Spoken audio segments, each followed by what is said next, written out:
Hello viewers, स्वागत है आपका आपके अपने यूट्यूब चैनल इंडियन रोजगार पे। आज हम अटेम्प्ट करने जा रहे हैं इंग्लिश का मॉक टेस्ट, जो कि आपके कोस्ट गार्ड के एग्जाम के लिए काफ़ी बेनिफिशियल रहेगा। और अन्य कोई भी डिफेंस से रिलेटेड या एसएससी से रिलेटेड कोई भी एग्जाम हो, उसमें भी आपका ये मॉक टेस्ट काफ़ी हेल्पफुल रहेगा। तो चलिए शुरू करते हैं। सबसे पहला हमारा क्वेश्चन है, choose the word which has similar meaning of the given word from the options below. तो सिनोनिम बताना हमें अरेंज का। अरेंज का सिनोनिम क्या होगा? ऑप्शंस है आपके। फर्स्ट डिस्ट्रॉय, सेकंड वन दे रखा है इन्होंने डिसऑर्डर, थर्ड है जंबल,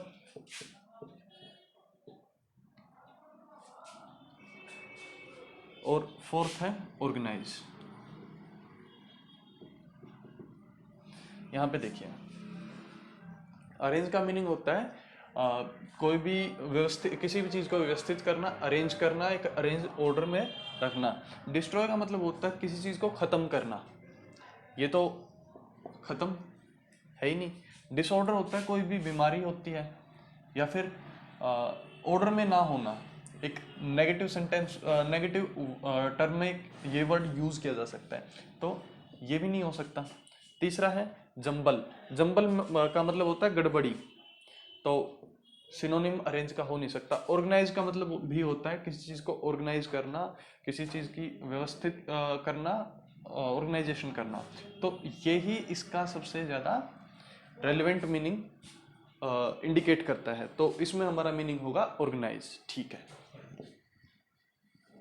जैसा कि हमारे 15 क्वेश्चन अराउंड कोस्ट गार्ड में पूछे जाते, तो हम उसकी प्रैक्टिस उसके अकॉर्डिंग करते हैं। नेक्स्ट क्वेश्चन है, identify the miss spelt word. इनमें से बताना कि गलत स्पेलिंग किसकी है। ड्राइवर की, पेंटर की, थर्ड है प्लम्बर की, PLUMBER plumber, and fourth one is carpenter. तो इनमें से किसकी स्पेलिंग आपके अकॉर्डिंग गलत है? ड्राइवर सही है, पेंटर सही है, प्लम्बर की भी सही है। कारपेंटर में के यूज नहीं होता, सी यूज होता है, इसलिए इसकी हमारी गलत थी। के यूज करने से सही होगा कारपेंटर, पेंटर। ठीक है, तो ये स्पेलिंग हमारी करेक्ट हो जाएगी, पेंटर। ठीक है, ओके, चलते हैं नेक्स्ट क्वेश्चन पे।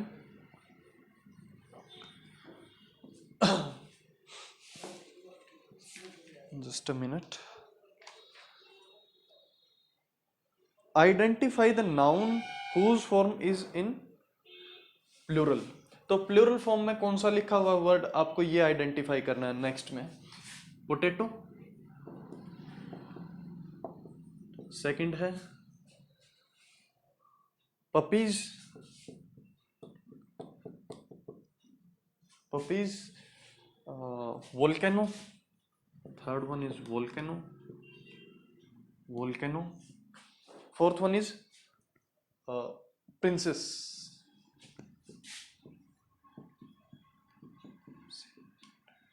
इनमें से कौन सा प्लूरल है? पोटैटो, एक अकेला आलू। पपीज, जो डॉग होते हैं उसके बच्चे होते हैं उनको बोलते हैं पपीज, कई। ठीक है, पपी सिंगुलर होगा और पपीज क्या होगा? हमारा प्लूरल होगा। तो ये हमारा राइट आंसर है। वोल्केनो क्या होता है? ज्वालामुखी, सिंगुलर है। प्रिंसेस क्या होती है? राजकुमारी, सिंगुलर है। ओके, नेक्स्ट आता है,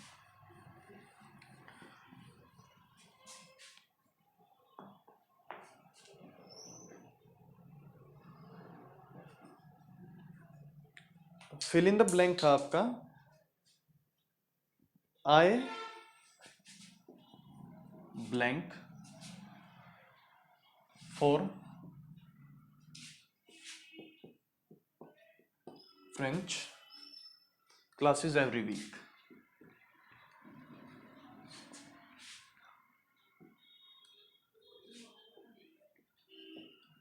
इसमें आपको ऑप्शंस दिए गए हैं। फर्स्ट है गो, सेकंड है गोज, थर्ड है आपका हैवेंट वेंट, और फोर्थ आपका गोन। इनमें से कौन सा करेक्ट होगा?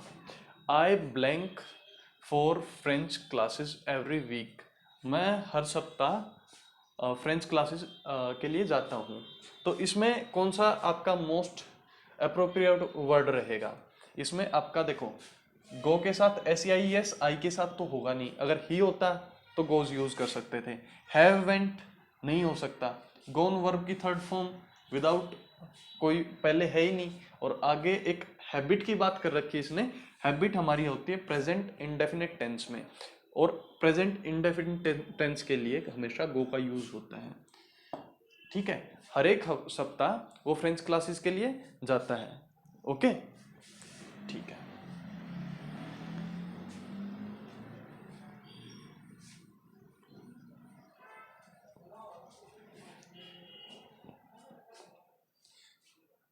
नेक्स्ट क्वेश्चन है, what is the past tense of forget?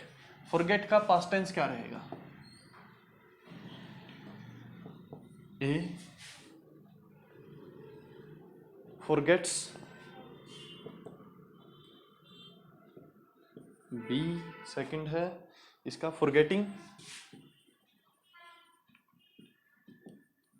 Third है forgot, fourth one is forgotten. इनमें से कौन सा होगा? आप सोचिए और बताइए। ठीक है, इनमें से कौन सा फॉरगेट का पास्ट टेंस इंडिकेट कर रहा है? इसमें से कोई भी वर्ब की फॉर्म हो गई, वर्ब की फर्स्ट फॉर्म हो गई, सेकंड फॉर्म हो गई, थर्ड फॉर्म हो गई। नॉर्मली फर्स्ट फॉर्म का यूज होता है हमारा प्रेजेंट टेंस के लिए, सेकंड फॉर्म का यूज पास्ट टेंस के लिए ही होता है। सेकंड फॉर्म हमेशा किसी भी वर्ब की पास्ट टेंस को इंडिकेट करती है। तो इसमें फॉरगेट की सेकंड फॉर्म कौन सी है? Forgot, no doubt. Forgotten three है, ये ING फॉर्म होगी। फॉरगेट्स प्रेजेंट है, SEIS लगा के इंडेफिनिट टेंस में इसको यूज करते हैं। ठीक है, कंटिन्यूअस में पास्ट हो चाहे प्रेजेंट हो, फॉरगेटिंग होता है इज MR और वाज वर्ब के साथ। लेकिन फॉरगॉट हमेशा पास्ट टेंस को ही इंडिकेट करता है, इसलिए हमारा करेक्ट आंसर हो गया forgot. Is that clear? I hope it will be clear. Okay, next one is preposition बतानी है आपको कौन सी आएगी। This book is dash the table. This book is dash the table.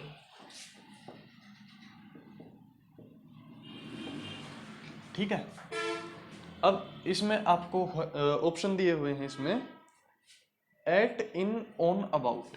Eight, in, on, about, second, third, fourth. कौन सी preposition use करोगे आप? देखो, हिंदी में हम इसका मीनिंग बताएं तो क्या है? This book is on the table. ये जो हमारी बुक है वो हमारी कहाँ है? टेबल के ऊपर है। ठीक है, कभी भी टेबल के नीचे थोड़ी रखी होती है कोई बुक, के बारे में थोड़ी होती है। तो ऑन द टेबल हमारा क्या आंसर आएगा? This book is on the table. ठीक है, आगे नेक्स्ट क्वेश्चन हमारा आता है प्रोवर्ब। प्रोवर्ब का मतलब क्या होता है? कहावतें। जैसे इडियम फ्रेजेस होते हैं ना हमारे, वैसे ही प्रोवर्ब।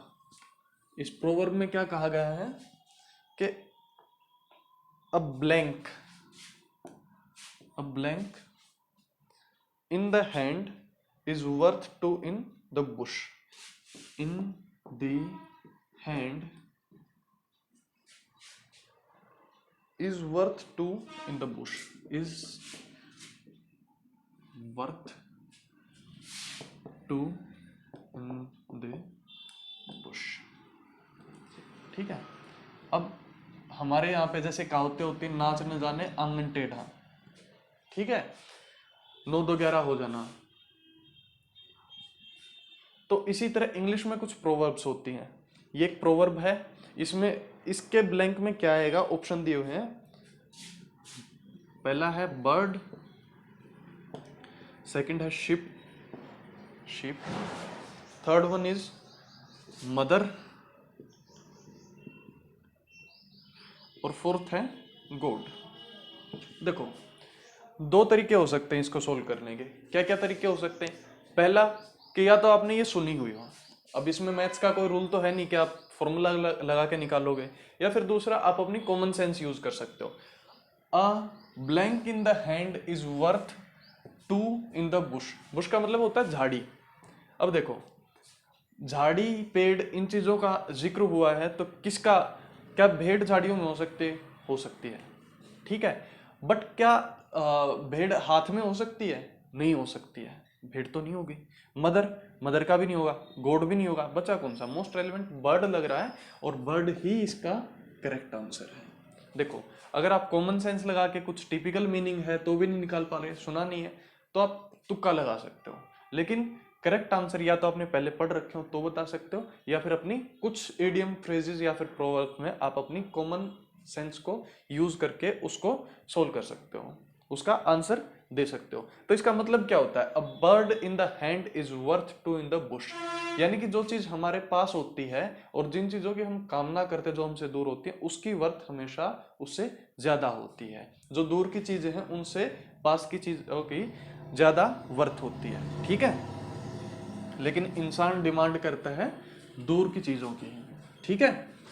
नेक्स्ट क्वेश्चन हमारा आता है,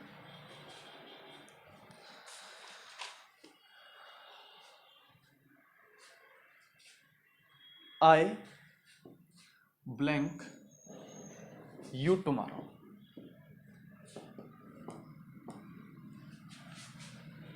सॉरी,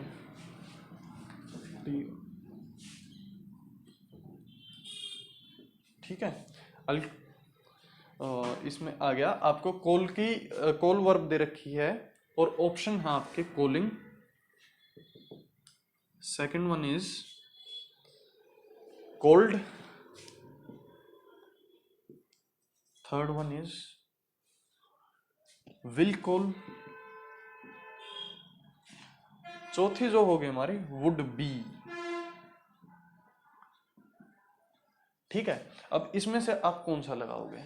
देखो, बिना आईएनजी और सब्जेक्ट आपका ऑलरेडी दे रखा वो वर इज एम आर के आईएनजी आप लगाओगे तो वो पॉसिबल नहीं है, क्योंकि कॉलिंग के आगे इसको कुछ न कुछ चाहिए है, हेल्पिंग वर्ब, इसको हेल्प करने के लिए, नहीं हो सकता, ठीक है। कोल्ड, यू टुमारो, मैंने तुम्हें कल, आने वाले कल बुलाया था, तो कंट्राडिक्टरी सिचुएशन आके खड़ी हो जाती है कि कल फ्यूचर में बोल रहा है, सेंटेंस के अकॉर्डिंग फ्यूचर है, और ये वर्ब पास्ट टेंस की है। पिछले ही एग्जांपल में हमने देखा था कि कोल्ड जो है ये सेकंड फॉर्म हो गई वर्ब की, और इसको पास्ट में यूज किया जाता है, तो ये भी नहीं हो सकता। I will call you tomorrow, ये रेलिवेंट है। I will call you tomorrow, मैं तुम्हें कल बुलाऊंगा, तो इसमें हम ये यूज कर सकते हैं। वुड बी, इसमें कॉल यूज ही नहीं है, I would be you tomorrow कोई वर्ब ही नहीं है, तो इसका कोई तुक ही नहीं बनेगा, ठीक है। उम्मीद है आपको ये एग्जाम्पल भी क्लियर होगा। Okay, let's move to the next example, next question. My son and my daughter are very fond of. My son and my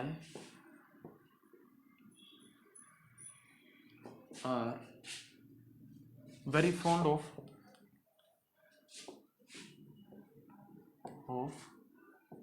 blank, ठीक है। fond of, इसमें ऑप्शन है, पहला herself, second one is each other,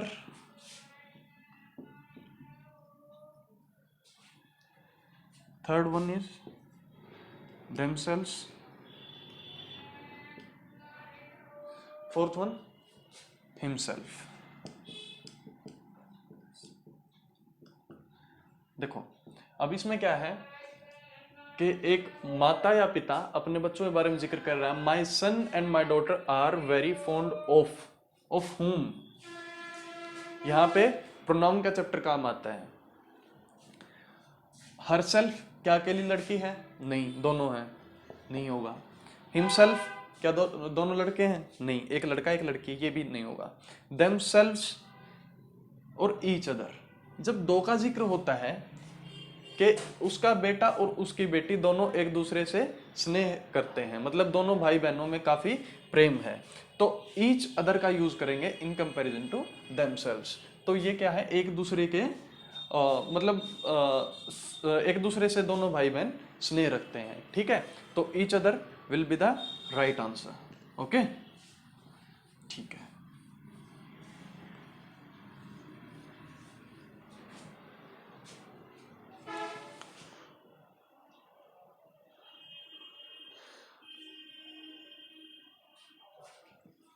अब आपको दे रखा है एक one word substitution, one who hates mankind. One who hates mankind, जो इंसानों से नफरत करता हो, जो मानव जाति से नफरत करता हो, उसे क्या कहेंगे?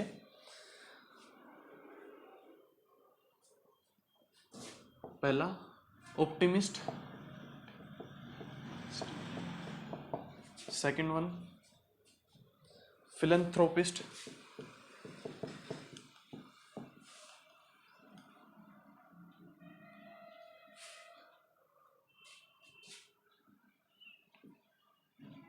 ठीक है।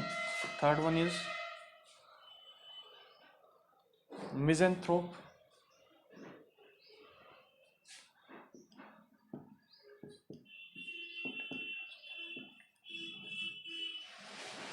मिज़ेंथ्रोप, और फोर्थ है सैडिस्ट। सैडिस्ट। अब देखो, जो इंसानों से नफरत करता हो, अब देखो यहाँ पे दो कई वोकैब याद करने के लिए हमारे पास कई रास्ते होते हैं। पहला हम रट लें, दूसरा हमने कहीं से देखा और हमें वो चीज हम कहीं पर रिलेट कर पाए, तीसरा हम रूट वर्ड्स जानते हो। तो रूट वर्ड्स आपको काफी हेल्प करते हैं वोकैब को याद करने के लिए। कैसे? यहाँ पे MIS मिजन, और यहाँ पे आपके दो वर्ड हुए फिल, ठीक है। ये होता है नफरत करना, ये होता है प्रेम करना। तो जो मानव जाति से प्रेम करता हो, एंथ्रोप का मतलब होता है मानव जाति, एंथ्रोप मानव जाति। जो इसमें होगा स्नेह करना, जो मानव जाति से स्नेह करता हो, प्रेम करता हो, ये होता है मानव जाति से जो नफरत करता हो। तो यहां से हमारा क्लियर हो गया, one who hates mankind is misanthrope. अब सैडिस्ट क्या होता है? ये होता है परपीड़क। ऑप्टिमिस्ट होता है आशावादी, और पेसिमिस्ट होता है हमारा निराशावादी, ठीक है। Okay,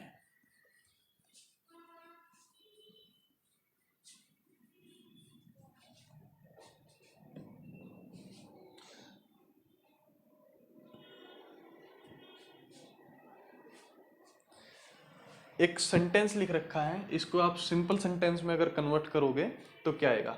let the book be given, let the book be given.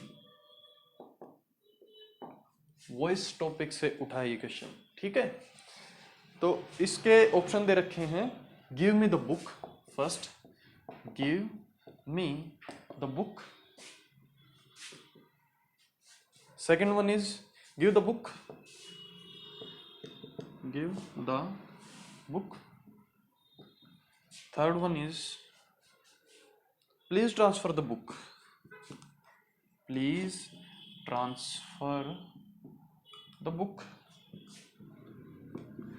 fourth one हमारा चौथा जो ये है ऑप्शन है, can you give the book,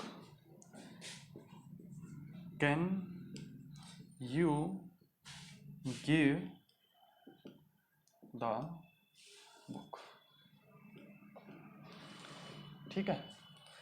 simple sentence बनाना था हमें, क्या सिंपल सेंटेंस है? नहीं, क्वेश्चन पूछ रखा है, नहीं है। Please transfer the book, verb हमारी इसमें क्या है? Let the book be given, इसमें यूज कौन सी कर ली? ट्रांसफर, नॉट रेलेवेंट, ठीक है, गलत हो गया, अलग हो गया। गिव मी द बुक, क्या यहाँ पे कहीं पे मी सब्जेक्ट यूज किया है? कहीं पे नाउन यूज किया है? मी, सॉरी प्रोनाउन नहीं, ना तो कहीं पे आई यूज हुआ, ना कहीं माई यूज हुआ, ना कहीं मी यूज हुआ है, तो ये भी नहीं होगा। Give the book, let the book be given, ये एक्टिव वॉइस है, ये है इसका पैसिव वॉइस होगा, ठीक है। नेक्स्ट क्वेश्चन की तरफ चलते हैं।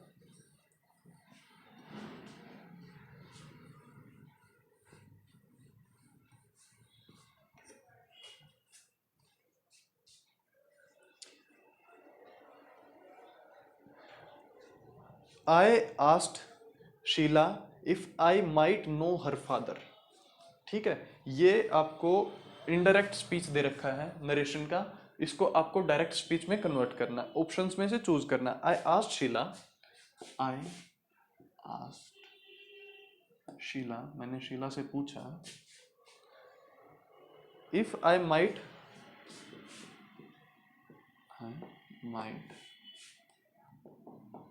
नो हर फादर, लास्ट में ठीक है, ये हो गया हमारा इनडायरेक्ट स्पीच। इसका ऑप्शन ए है, I said to Sheila, I said to Sheila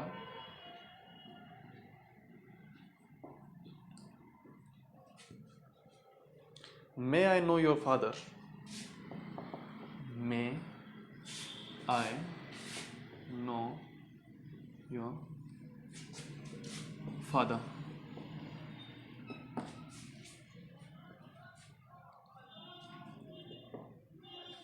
क्या मैं आपके पिता को जान सकता हूं? आई told Sheila, can I know your father, I told Sheila, can I know your father,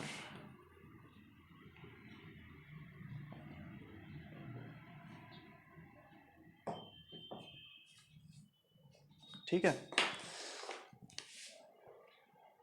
next option है हमारा, I asked Sheila, can I know your father, C I asked Sheila, can I know your father,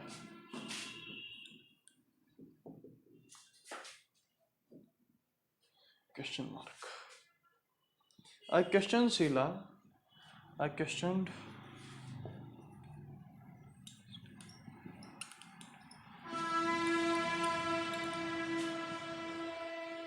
will I know your father? Will I know your father? ठीक है, अब इन चार options में से कौन सा ऑप्शन मोस्ट अप्रोप्रिएट है, कौन सा सही है, आप सोचो। मैक्सिमम अंदाजा लगा पाए होंगे, बिल्कुल आसान है, सोचो।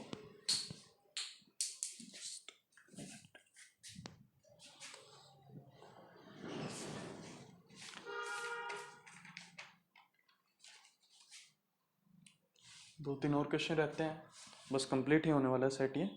देखो, I asked Sheila if I might know her father, मैंने शीला से पूछा कि क्या मैं उसके पिता को जान सकता हूं, तो इसको डायरेक्ट स्पीच में कन्वर्ट करते हैं। आई सेड टू शीला, मैंने शीला से कहा, मे आई नो योर फादर, क्या मैं तुम्हारे पिताजी को जान सकता हूँ। इसमें तो कोई गड़बड़ी नहीं लग रही, ठीक लग रहा है। चलो रुको, नेक्स्ट देखते हैं। I told Sheila can I know, अब देखो माइट जो चेंज हुआ है इसमें इनडायरेक्ट में, वो कैन से होता तो कुड होता है, कैन नहीं हो सकता यहाँ पे।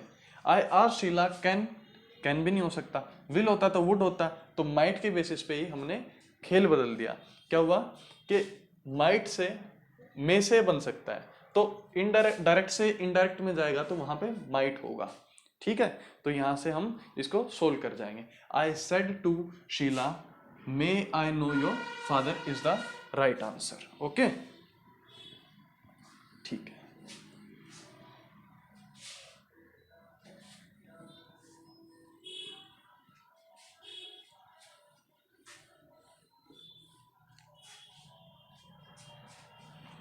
नेक्स्ट क्वेश्चन है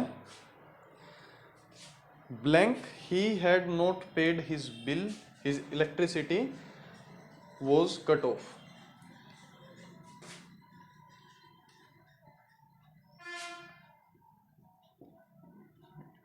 not paid his bill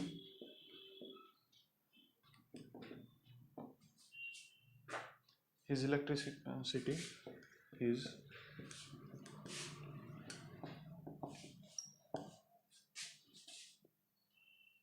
was cut off।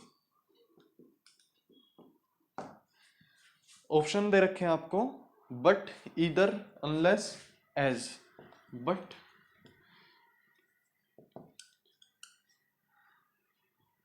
Unless as.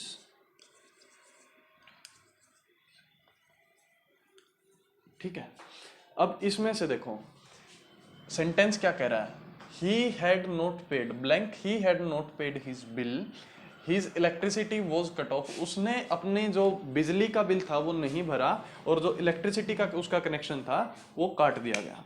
ठीक है, बट परंतु अगर हम इसको लगा के देखें, परंतु उसने उसका बिजली का बिल नहीं भरा, उसका इलेक्ट्रिसिटी का बिल वो कनेक्शन काट दिया। कोई तुक नहीं बन रहा है इसका। ईदर के साथ और फॉलो होता है, तो इसमें उसके पास कोई चॉइस थोड़ी ना है। ठीक है, अनलेस, जब तक वो बिजली का बिल नहीं भरता, तो उस सेंटेंस में यूज हो सकता था। इसमें क्या क्या उसने भरा ही नहीं है, तो अनलेस भी यूज नहीं हो सकता। एज, एज क्योंकि उसने अपनी बिजली का बिल नहीं भरा था, तो उसका बिजली का कनेक्शन काट दिया गया। ओके, ठीक है। नेक्स्ट है आपका क्वेश्चन। आपको एक सेंटेंस दिया मिलेगा, उसमें आपको बताना है कि किस पार्ट में आपका एरर है। Okay,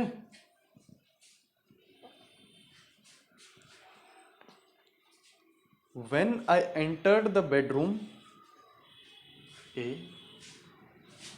when I entered the bedroom,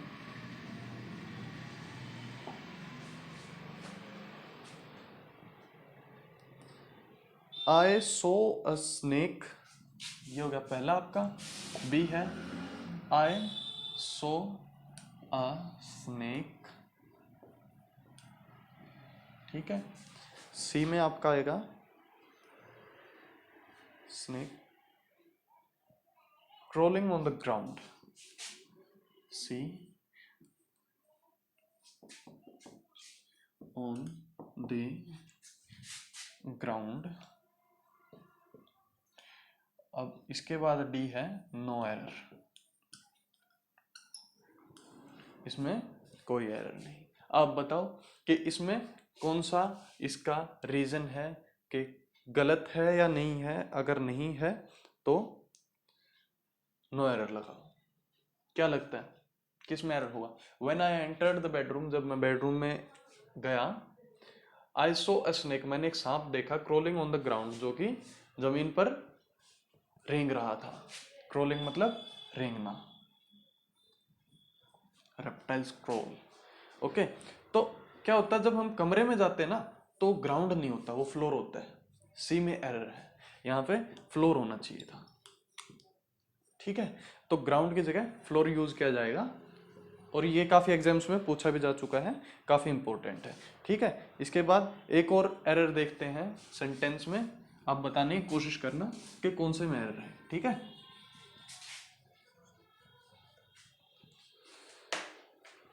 the sceneries of Kashmir is very charming. A, the SCENA,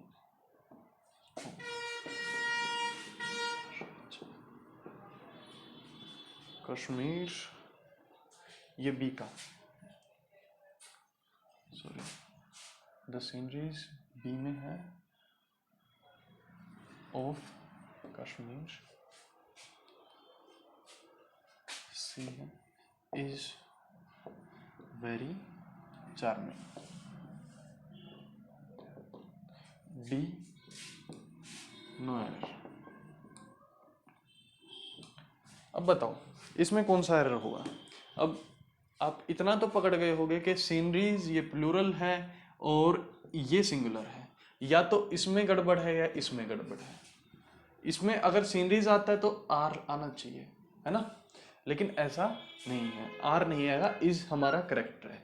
जो सीनरीज है वो हमारा नाउन के अंडर में आता है, सीनरीज प्लूरल नहीं होता, सीनरी सिंगुलर रहता है हमेशा, तो सीनरी आना चाहिए इसकी जगह पे, सीनरीज आना अपने आप में गलत है, तो हम सीनरी लगा देंगे तो ये सेंटेंस ठीक हो जाएगा। इस तरह से हमारा इंग्लिश का जो मॉक टेस्ट है वो एक कंप्लीट हुआ। आपसे मुलाकात होगी अगले वीडियो में, तब तक के लिए पढ़ते रहिए। जय हिंद।